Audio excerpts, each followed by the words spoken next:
This is a classic because it weaves together like 4 or 5 storylines seamlessly in an ensemble piece. This is a classic because it explores how the pursuit of chasing our dreams can sometimes cause us to hurt each other.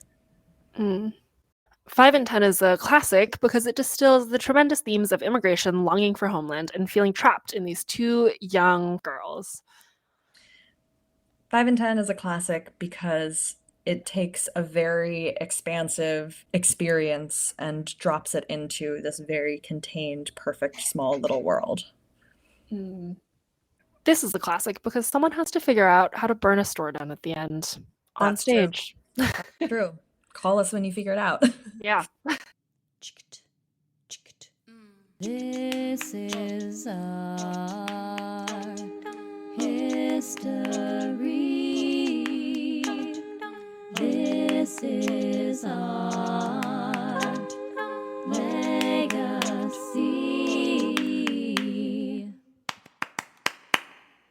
Hello, and welcome to This is the Classic, the Expand the Canon Theater podcast. We're your hosts. Sky Pagan, she, her pronouns. I'm one of the curators for Expand the Canon. And me, Kalina, she, her, also a curator for Expand the Canon. And we're here to introduce you to some plays by women that are classics. Expand the Canon is a program that reimagines the classics, creating a legacy of storytelling with gender equity at its core. Today, we're getting into The Guitarrón by Lynne Alvarez and The Girls from the 5 and 10 by Abla Farhoud. If you go to expandthecanon.com, and you should, you'll find this pitch for The Guitarrón. If you're looking for the hot queer drama and dreamy realism of Angels in America set against the beaches of Veracruz, look no further than The Guitarrón by Lynne Alvarez. During a cataclysmic fishing drought, 6 members of the local village fight to find their way out. Underscored by a mysterious cellist with a mesmerizing instrument, in this play, each member of the community tries to save the ones they love while navigating the transactional nature of their own relationships. A story about the drought in our souls when the cruelty of reality keeps us from the seas of our dreams. The Guitarrón would be a fabulous addition to any season. Sounds exciting. I love the I phrase know. Who hot wrote that? queer drama. I know, that's pretty damn good pitch right there. We'll also be talking about The Girls from the 5 and 10. So since you're already on expandthecanon.com, hopefully while you're listening to this, you'll find this pitch as well.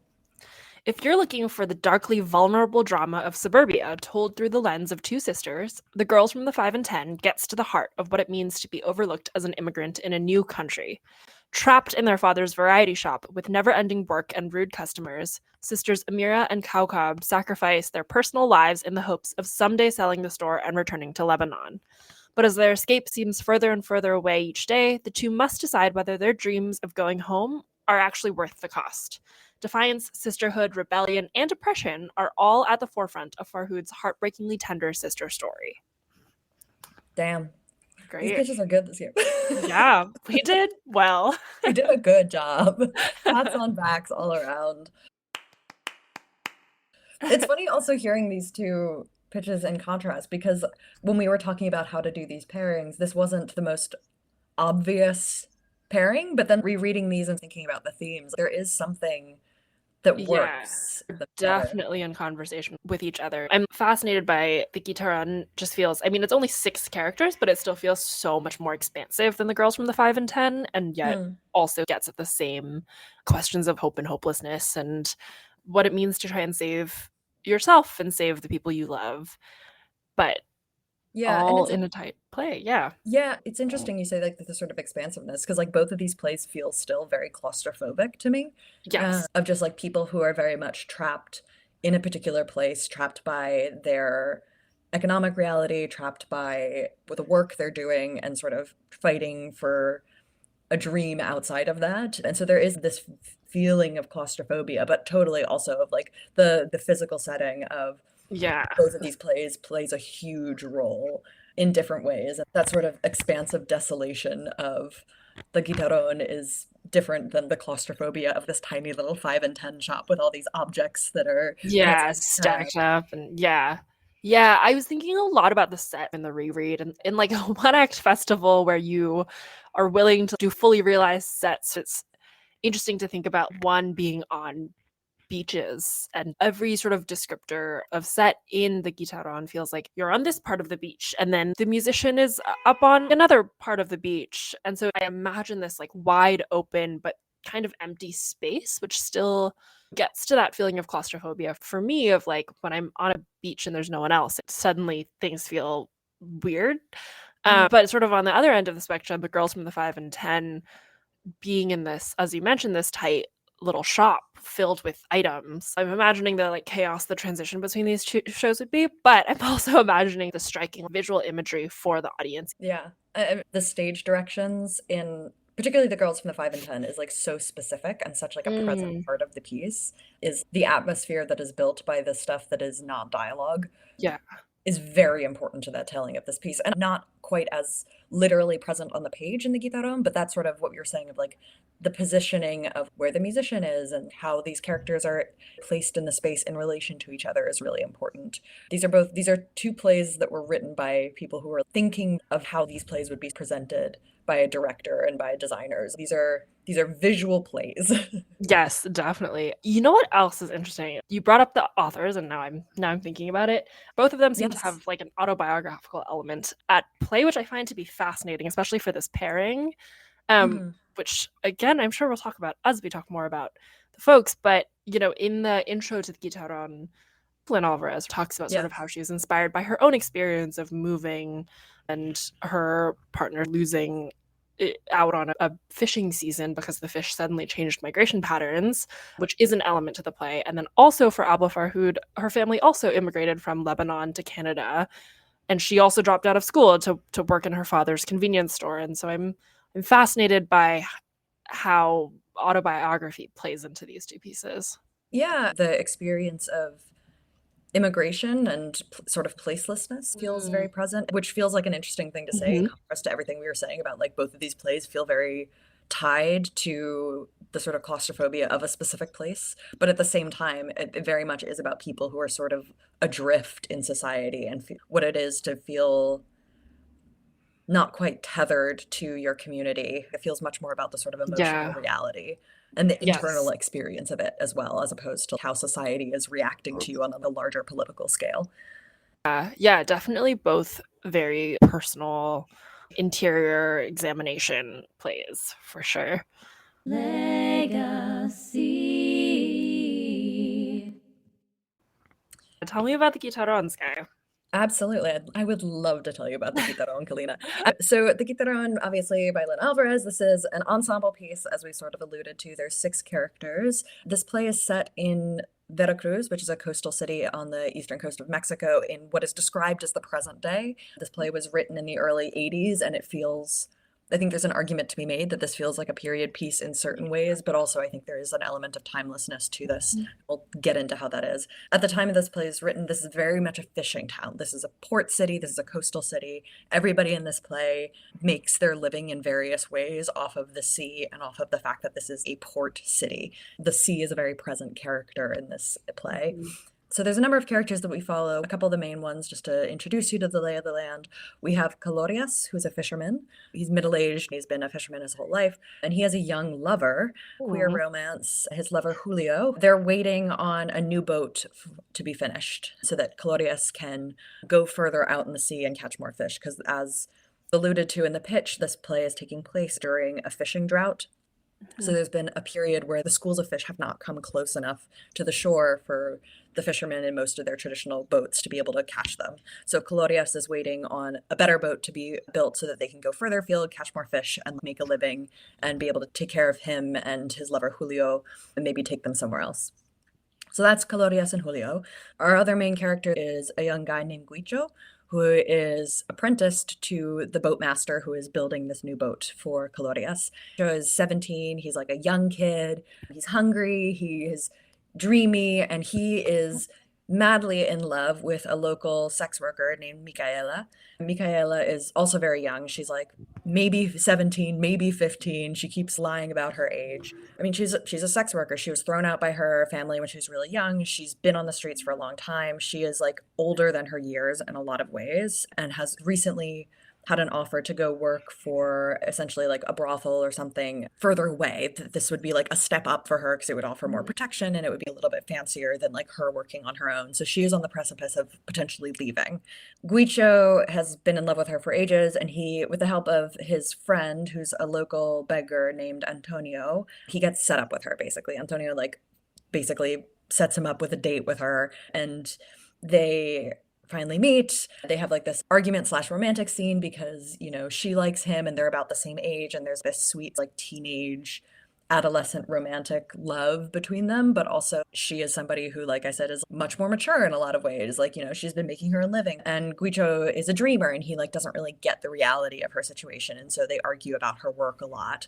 He wants her to quit, but he doesn't make enough to be able to support them financially, and she's like, you're a dreamer, like this is a lovely fantasy, but like let's just enjoy our time together, but this isn't real.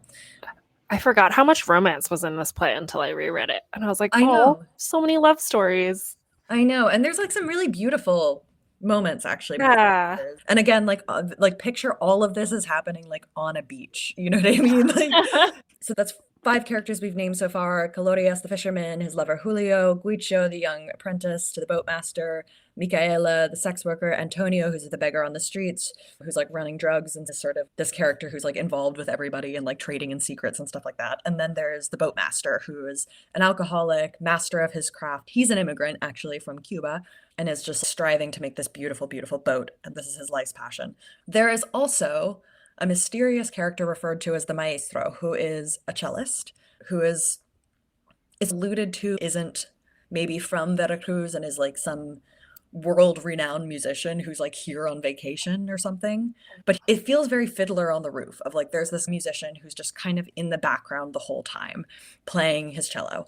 But he is very much a real person. Like he's not like a dream. He is like a guy who the others interact with. He's just like this sort of, you know, world-class cellist who happens to be around. And just hanging out on the beach. I know, although also like playing a cello on the beach is like... Right. It seems like not good for the cello though. Yes. I have questions. Yes, perhaps, but like a beautiful image nonetheless. Yes. So all the characters in various ways become like vaguely obsessed with this cellist. Our young lover becomes entranced by the music, and he has this wonderful conversation with the cellist where the cellist shows him how he plays, and Guicho becomes convinced that he can get the cello to like sing Micaela's name basically, and that if he can show this to her, it'll finally win her over. So like this very romantic ideal. But at the same time, Calorias is having these nightmares about the cello, which also all the characters keep referring to it as a guitarrón. None of them call it a cello. They all think it's a different instrument. Right. So Calorias is having these nightmares. So these characters are all like hyper fixating on this cellist in various different ways. Julio and Calorias run out of money, basically. Calorias just like can't catch enough fish to afford to keep them afloat. And this is a problem because this boat that they've been waiting on to be finished, he hasn't fully paid for yet. And so the boat can't be finished. He can't afford to actually purchase the finished product from the boatmaster who's building it. And so they're sort of stuck in limbo. The boatmaster won't give him the final boat until he can pay for it, but he can't pay for it until he has the boat to go get the fish. So there's like this catch-22 happening. And he becomes convinced that it's the maestro's fault and that he's been cursed by this musician somehow, and that he has to destroy this cello. And if he can just like destroy the cello, his luck will be reversed. He won't have these nightmares anymore. The fish will come back. There's this very like magical realism kind of thing happening in his brain. So he confronts the maestro to try and steal the cello to break it, and he ends up killing the maestro in the altercation.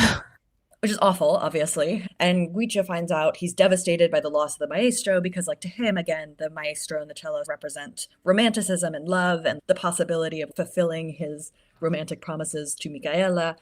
So he has this argument with her where he's clearly taking out his rage on her. And so she ends up sort of saying, oh, you're just like the other men that I've dated. Like, you're not that special.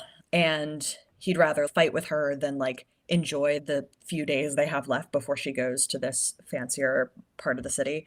So he decides that he's going to steal the cello from Calorias in order to make it up to Micaela. He succeeds, but he injures Calorias pretty gravely in this altercation. So now he's become the sort of like violent thing that he's been railing against. So sort of devastated by this reality. He's alienated Micaela, he's become violent, he's left alone at the end of the play. Antonio, who's again the character who is talking to everybody, he's somebody who lives on the streets, and so everybody sort of overlooks him, so he's able to have these open conversations with everybody. He suggests that they sell the cello and use the money to start a drug empire, basically, because obviously, like, this is a fancy instrument. He thinks they can get a lot of money for it, but Guicho chases him away, and so again, Guicho's alone.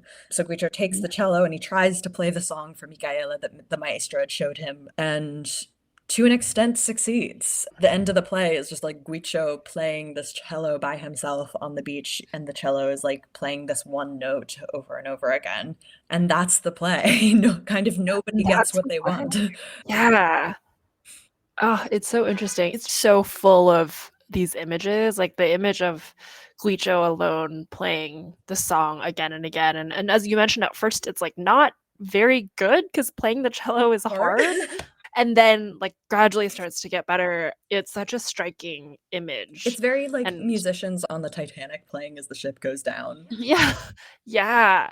I'm interested in the music and the idea of everyone calling it a guitarrón, but it's actually a cello. And also, I can't remember if you mentioned this, but Micaela also wants to be a singer. Yes. Music is such a through line, and it feels both like this is going to be the thing that saves us, but also is maybe the thing that dooms us.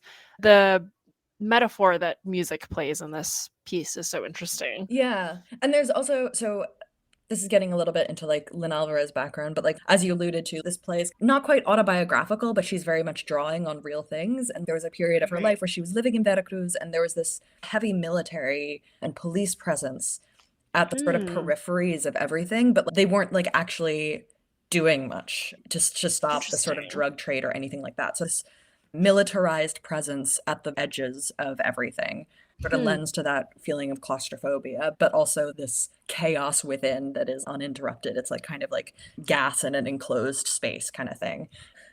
Right.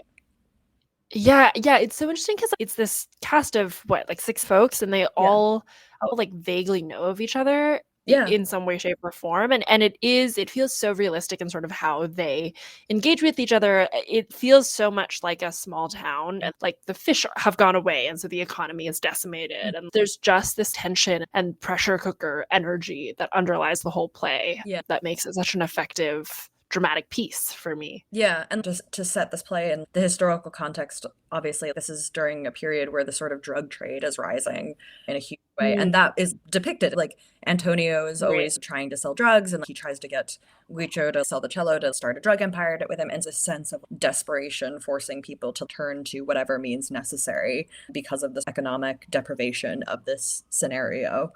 Which is the fact that this play was set in the quote-unquote present day of the 1980s, that feels very like specific to that historical context, but also this economic devastation and forced migration makes this play still feel very relevant. Right. I love that you used the word forced migration, because I'm also like, oh, part of what sets off at least half of these characters' plot lines is that the fish's migration patterns have changed. And so the multiple layers of how migration has impacted these folks, both that they themselves are needing to migrate and to leave in order to live a better life, but also that it all started with the fish moving away and going somewhere else and not going in the patterns that we expect of them. Yeah, and that's rooted in the reality of like there was a period of time where this quite literally happened, where like the fishing patterns just changed and all the fish just didn't come to Veracruz for like 3 years. And it devastated everything because if you have a whole economy that's built, you have the fishermen who sell their fish in the markets, and then you have the people who buy the fish in the restaurants and the tourist industry and the boat makers and the entertainment industry that is all built around this economy. If that one linchpin goes away, the entire thing starts to collapse. And that's really what this play is capturing. Right. History. Do you want to tell me more about Lynne Alvarez? I would love to tell you more about Lynne Alvarez.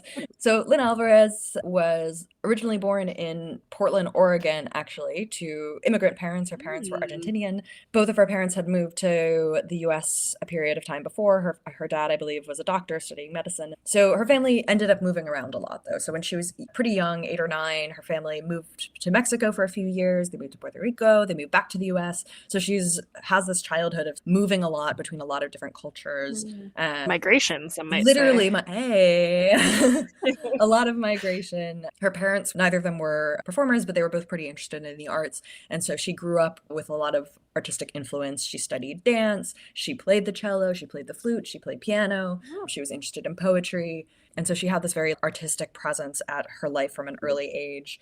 So she finally moves back to the United States as a preteen. And again, displacement plays a big role. There's a lot of pressure on her to assimilate back to US culture. But like the confusion, I imagine, of being the child of immigrants in the US and then moving back to a different Latin American country than when your family emigrated from. So being an immigrant there, a lot of cultural influences. So she studies languages in college. She went to the University of Michigan. She studied, I think, Italian and Romance languages. And there she started to connect more with other Latin American students and delve more into her own roots. And she actually ran away to Veracruz, Mexico, when she was 19. So she stayed there for 7 years. She became pretty rooted there. Yeah, 7 years is a pretty long time, especially at 19, I feel like. I know, right? But she met her first husband there. She became a reporter for the city paper, and she taught journalism and English at the University of Veracruz. She did some graduate work. She studied Latin American history, and she got pretty politicized. This was in the 1960s. This was during an authoritarian regime in Mexico, and this came to a head during the student protests around the 1968 Olympic Games, which I think a lot of people are familiar with because this was like, those were the games where there was like the famous Black Power salutes. Yeah. But also at the same time, there was a lot of student protests because of the expense that the Mexican government was putting towards the Olympic Games, basically, that they weren't, the perception was like, you're not spending this on your people, citizens. Thing.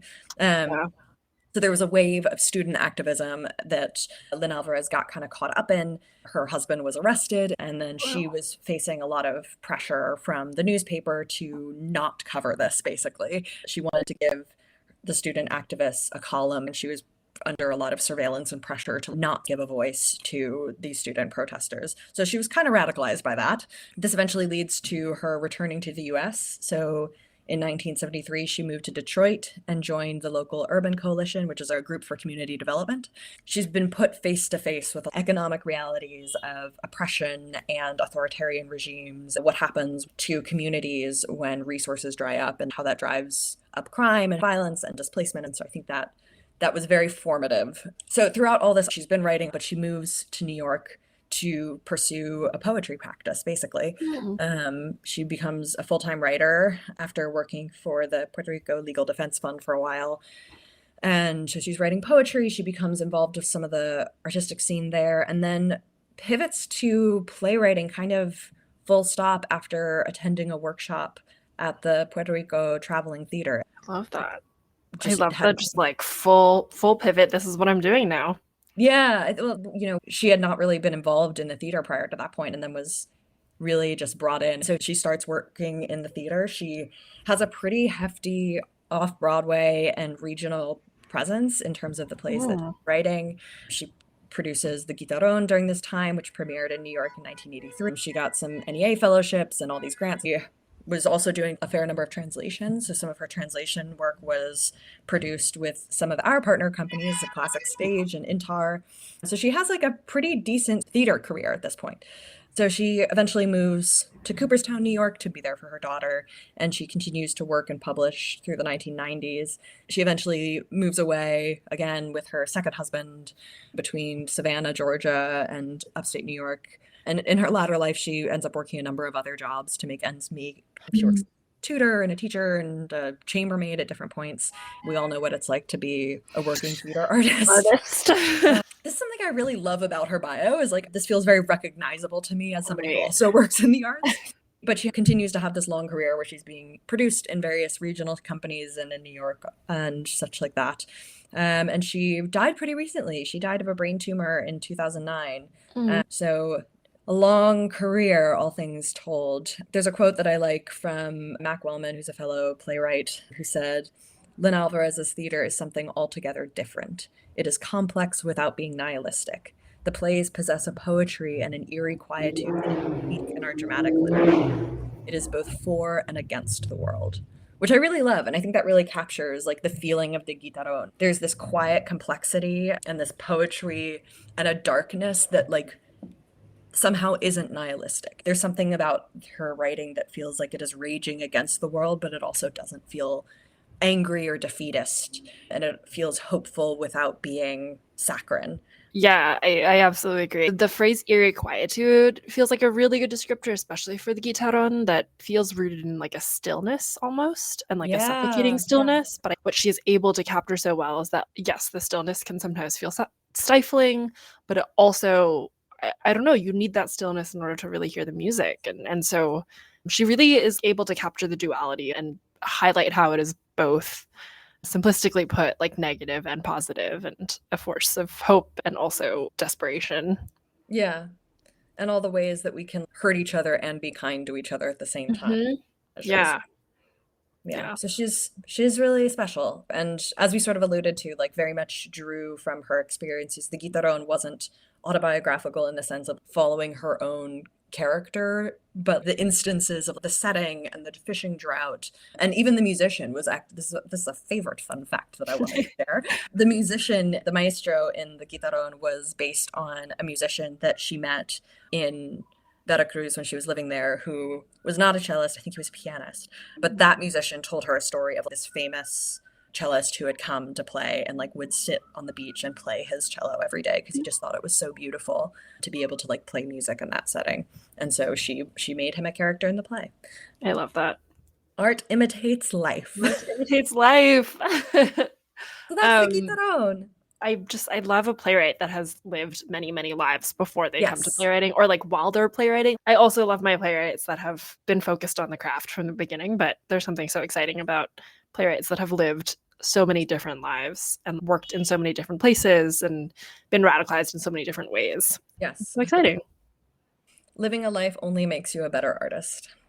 Agreed. Amen on that. Legacy. Do you want to tell me a little bit about The Girls from the 5 and 10? I sure do, Sky. So The Girls from the 5 and 10 is a play set in a 5 and 10 cent shop, which is sort of like a variety shop or like a dollar store in Canada. It focuses on these two sisters, Amira, who is 19, and her younger sister, Kaokab, who is 16, and they run the shop together. It's mostly just the two of them, and then you have like customers popping in and out throughout the play. So the story of these two sisters is that their family immigrated to Canada from Lebanon, and they're trying to make enough money and sell the shop so that they can go back to Lebanon. The exact circumstances of why they came and are trying to go back are kind of unclear, but I think it's like intentionally unclear because these sisters actually themselves don't really know. Their parents were like, and now we're moving, and they were like, okay. So they've been working at the shop almost every day for a couple years now with no vacation, and both of them have actually dropped out of school to help support the family. Kaokab dropped out a little more recently. Amira has been working there a little bit longer. So this is the grind for them. It just feels like they're like at the store day in, day out, and this has become their life. So Kaokab, the younger sister, has really become disillusioned and frustrated with this life. She was doing really well in school and really liked school and had really wanted to stay there and learn, but was told by her parents that she needed to help out. She's also pretty angry because their brother has never had to help in the store and has been allowed to stay in school. Even on his like summer vacations, he is allowed to rest instead of working. Really fun gender, light misogyny there. Light misogyny. So throughout the play, Kaokab is like recording these voice memos into tapes to sort of document her life, her frustrations, her thoughts, her experiences, and as an outlet and a way for her to express how she feels to someone and something. And I also think as a way for her to feel like she's being heard and listened to. Amira, on the other hand, sort of puts her head down and just works. She really embodies the oldest sister, let me help. trope in a lot of ways. She's a good hard worker. She always knows the prices to everything. She's really good at adding up the totals of every customer's items and whatnot. And she also, like, I remember in the stage directions, they describe her as like, she's the pretty one. She's the one who like dresses well, like right. is put Yeah. together, whereas Kaokab is much more like, I don't give a shit. Right. It like feels a lot. I was rewatching Pride and Prejudice recently, and it feels a lot like Jane and Lizzie Bennet and just the two of them. Thank and God, that speaking my energy. language. But Amira is like, my sister is so unhappy and I want her to be happy. And so she's like, let me ask our father if we can go on a vacation. We'll go to the beach. It will be great. Like, once you go on a vacation, you will feel so much better. You're just tired right now. And so that sort of keeps the two of them powered through. It's like, I'm going to ask our father for a vacation. We haven't had a vacation for several years. Like, he's obviously going to say yes. Everything's going to be better after this vacation. And so throughout the play, they're unpacking the store. We're just seeing a lot of like slice of life of their lives. They like get deliveries, they unpack the store. These customers come in. There's, a customer who can't seem to remember or pronounce their names, #casual racism. But also there's like a little girl who comes in shopping for school supplies that clearly both of the sisters have a fondness for. There's so many like random humans. It's actually quite fun to see who the next ridiculous customer will be. It's also kind of fun. These episodes are divided into little scenes, and each scene, so that it feels very much like mini, like slice of life anecdote kind of things, where you can imagine like all of this is happening over a period of like several weeks or months. Yeah. And there's one in particular, there's like an oranges episode that's like maybe 1 page long, but there is something for me that's so like sense memory about like peeling an orange that I'm like, wow, I can smell this orange. I like know exactly the feeling of being slightly bored. And so I'm now peeling a citrus fruit, both because I'm kind of hungry, but also because I'm bored and I want an action. I was like, wow, I can feel this in my bones. But after interacting with all these customers and, they've had this shop for sale sign up for the better part of a year now, and no one has even asked what the price is. Finally, at the end of the play, Amira has asked their father if they can go on a vacation, and their father says no. And that is sort of the moment that makes both of them lose all hope, especially Amira, I think. And we've been seeing her be, this perfect daughter, putting her head down, working, maintaining hope the whole play. And this is sort of the moment that you can see her crumble, and like all of the desolation sort of impacts her, and she like really stares down the barrel of like, this is what my life is going to be. This is the rest of my life. We will never sell this shop. We will never make enough money. And like, this is just what I'm doing. And so you can see all of that sort of distilled into her in that moment. And so in that moment of desolation, the two sisters are like, the only solution is to burn down the store, which is a hot take, and I kind of love it. And so they're like, we're going to burn this store down, and that will free us of the cage that we're living in.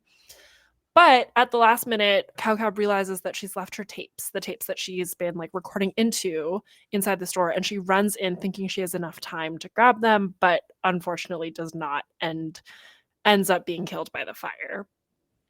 And that's sort of how the play ends, is with us seeing the store burning and Amira on the outside and Kaokab on fire, which is kind of a dramatic ending to the play. It's wild. They set a Christmas tree on fire also, which is yes, right, because it's Christmas time when they decide to burn the store down. Yeah, heavy symbolism there. Yes.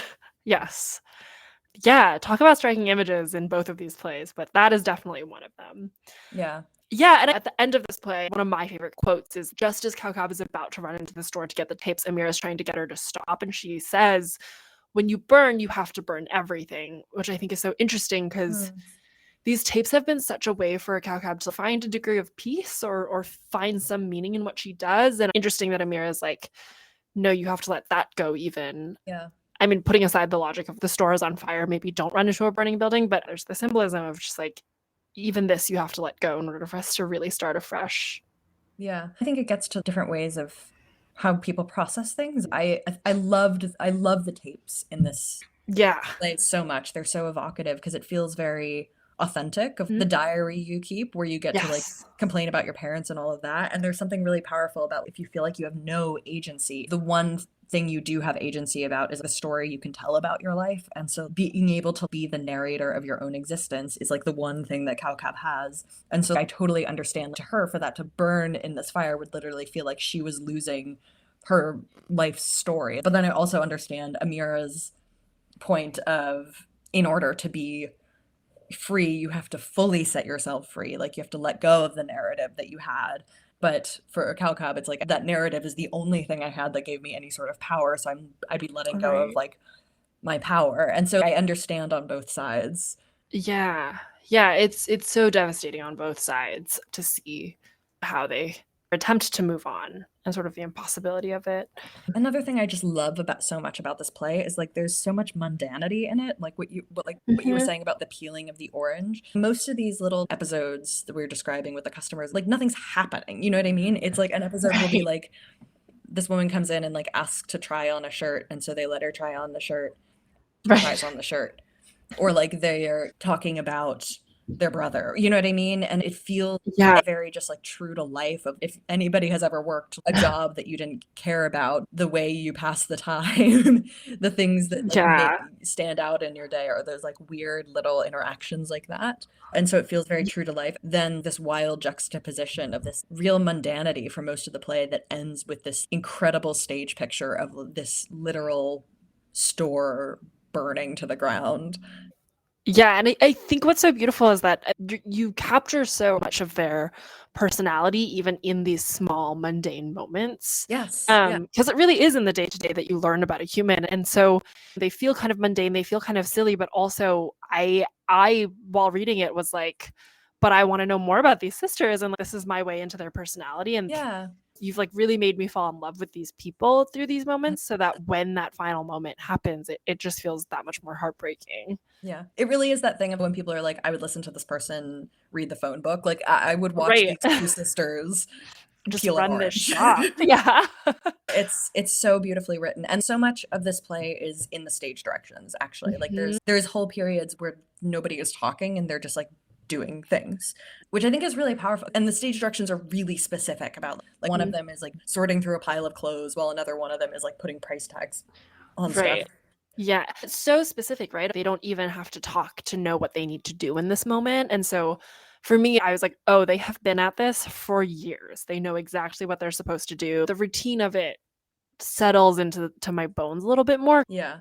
And there's also a beautiful juxtaposition between the claustrophobia of being these two people who are literally trapped in this store and trapped very much by like the racism and misogyny with which they're treated by like the Mhm. various customers, whether it's people who are being overtly prejudiced or whether it's sort of casual racism of people who Yeah. don't aware that they're racist. It's very clear that they're like in this very narrow box that society is letting them interact in, and yet there's this whole breadth of world and character that they're creating, talking about their dreams and the way they play with each other and the way they make fun of each other. There is this beautiful world of character and life and experience between these Yeah. that these two girls carve out for themselves in this tiny little slice of life that they have that is beautiful and heartbreaking, of dreaming of the vacation they'll go on and talking about Lebanon and Yeah. all these things that they want in their lives. I really think this play is such a masterclass of dropping your audience into a world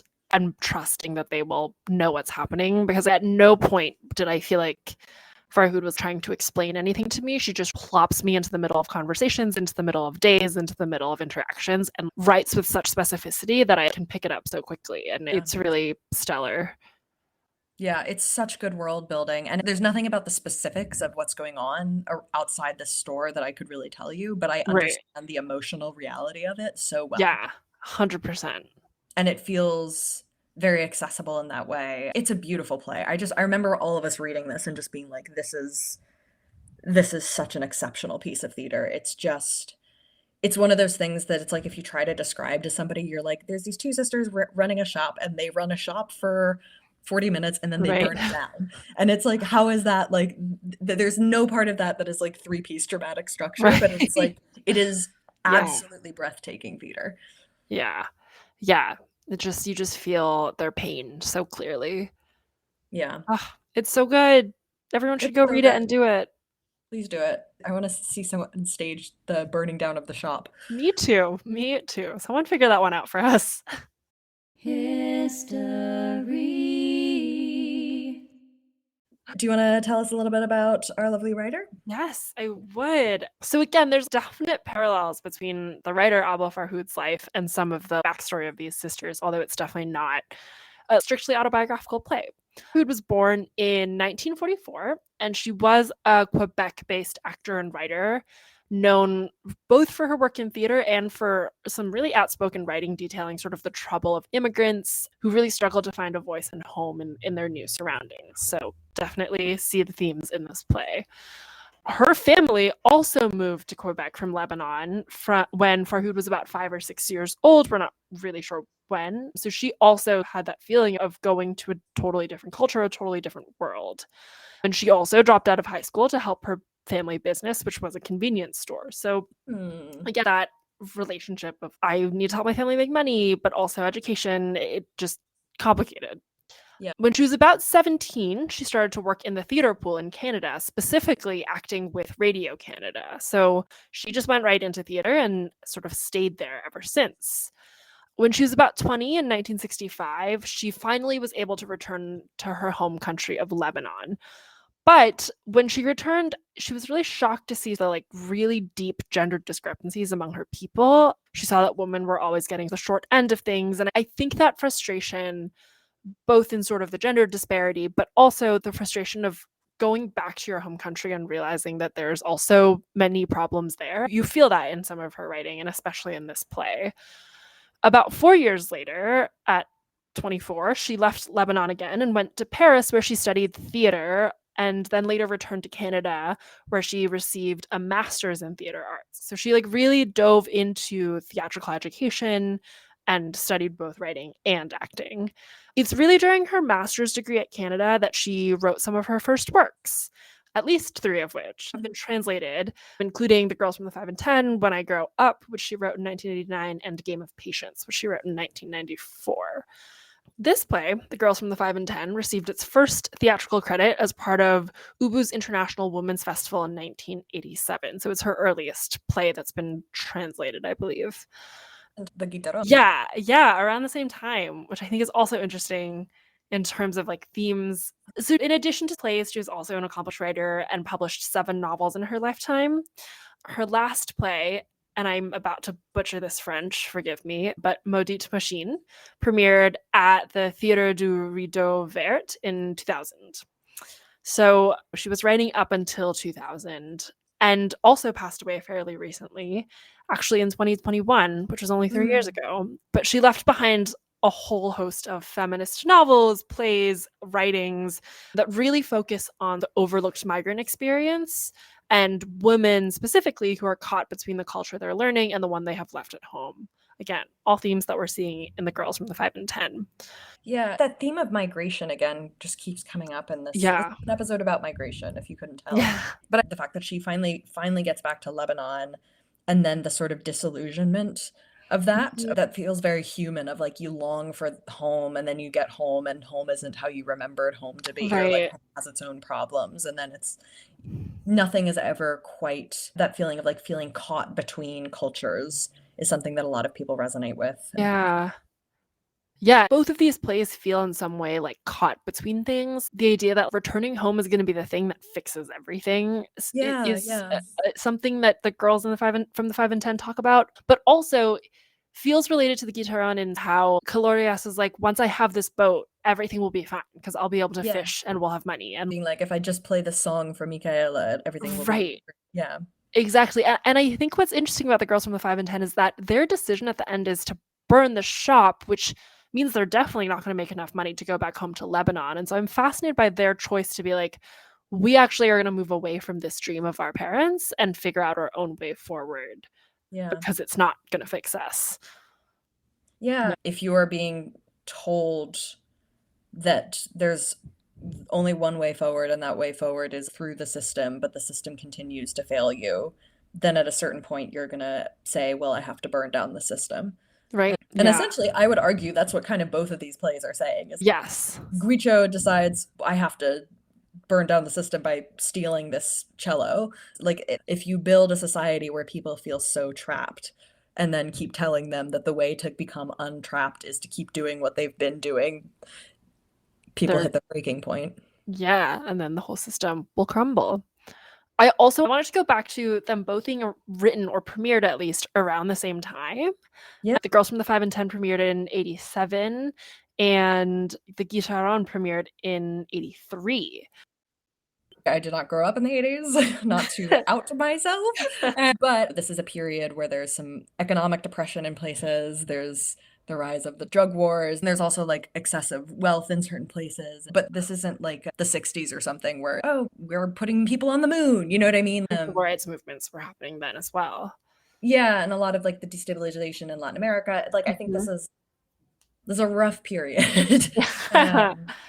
Yeah. And it's interesting to just see that reflected in these two plays then. And also to read these plays now and be like, oh, these are both plays that were written 40 years ago. And yet I remember us reading both these plays this year and being like, these feel really contemporary. Girls from the 5 and 10 especially, I remember both of us being like, I could have seen this at Playwrights last year. You know what I mean? Like this feels very now.